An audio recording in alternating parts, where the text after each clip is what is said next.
Regardez, c'est...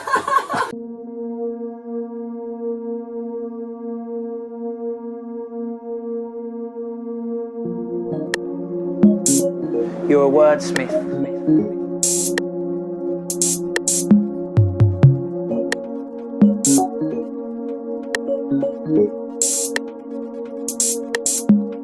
A rhyme artist. Je pense que c'est important à un moment de le dire, et que chez nous c'est un milieu qu'on a par notre travail ou par ce qu'on aime. On a côtoyé ce milieu, on le côtoie toujours, et en fait on a remarqué que c'est un milieu où les gens peuvent être super réceptifs si on est subtil. Puis du coup c'est aussi un terrain de jeu qu'on exploite pas mal, et du coup les badass vont faire la teuf avec des happenings artistiques et toujours avec un message qui est parfois pas qu'on voit pas le premier. Par exemple, ouais, vous allez nous voir au Badaboom et 824 cette année. Ok, Voilà.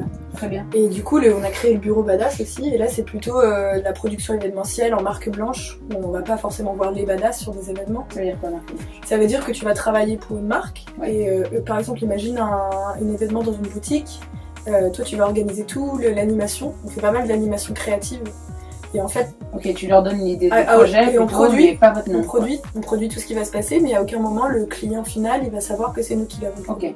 Et en fait, on travaille avec des ressourceries. Par exemple, pour toutes nos animations DIY, j'aime pas ce terme, mais toutes nos animations Complètement créatives, D'ailleurs, Ouais. on travaille avec des ressourceries type la réserve des arts. Ok. Et en gros, on n'utilise que des matériaux recyclés.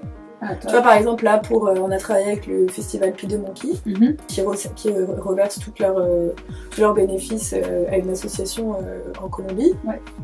Et en gros, on a fait un énorme stand qui s'appelait Ok. La Métamorphose. Et on avait un partenariat avec un fripier qui s'appelle Fripies.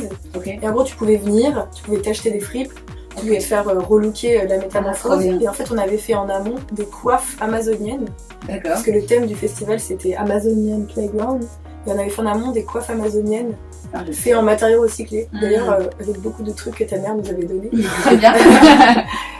D'ailleurs, on mettra les photos en barre d'infos. Parce qu'il y a eu une exposition qui a été faite, enfin, il y a eu des portraits photos, qui ont été des faits gens. par un photographe. Ok. Donc, tu vois, et c'est la poubelle est belle. Ouais. Donc, en gros, c'est utiliser plein de moyens artistiques, beaucoup, pour amener l'information aux gens. Au grand public. Et j'ai entendu parler d'un vestiaire collectif. C'est quoi cette... Et ça, Cette idée. Ah oui, trop mais bien. ça c'est notre perle qu'on a créé il y a un an. On a un vestiaire Simplement, commun. Donc on a la chance, j'ai un petit peu un plus gros cul que Lucille, mais ça va. On a la même pointure de Moi ça pied. fait toujours effet loose. Moi c'est un peu plus loose bohème. En fait on a un vestiaire commun. En fait ça part du fait qu'on n'a pas assez d'argent pour s'acheter des super belles pièces Mhm. et que du coup on se les achète à deux. Ok. Et donc là on a un projet, on va faire une œuvre d'art autour de notre vestiaire commun. Je pense que ça va prendre la forme d'un blog ou on va voir. Un Tumblr à voir.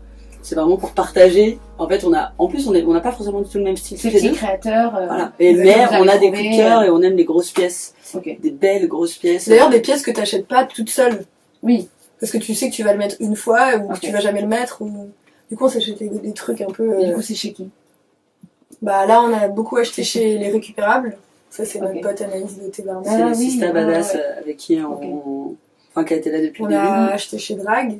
Ah, trop bien. C'est parfois, faut pas qu'on mette les gens dans une case. C'est vraiment nous ce qu'on déteste. Mais par exemple, la personne, tu peux en tout cas apprendre à la connaître ou savoir quelque chose d'elle Ouais. par son vêtement. Mhm. Et surtout, ça peut agir d'une façon quelconque.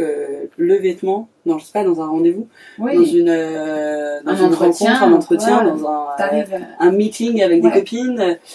Mais ouais, je rebondis sur ce qu'elle dit Lucille, c'est intéressant le vêtement, le pouvoir du vêtement.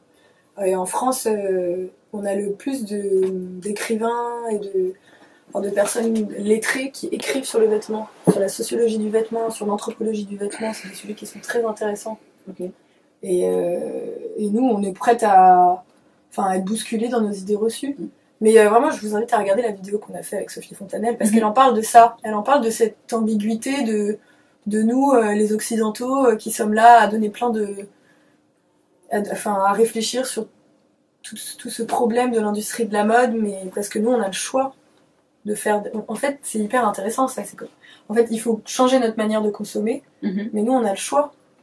Oui, de consommer de. Ouais. Ouais. Il y a plein de gens qui n'ont pas le choix. Ouais.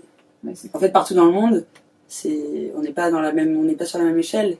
Et du coup, ça, ouais. comment, enfin, c'est quoi les solutions et pourquoi? Est-ce que déjà nous, on remarque qu'on a la chance de pouvoir aller s'habiller comme ça, comme on a envie, etc. trop bien. Bon, bah, merci à vous. Merci. Ok. Voilà, et moi je vais Le mot de la fin. Le mot de la fin. C'est bon.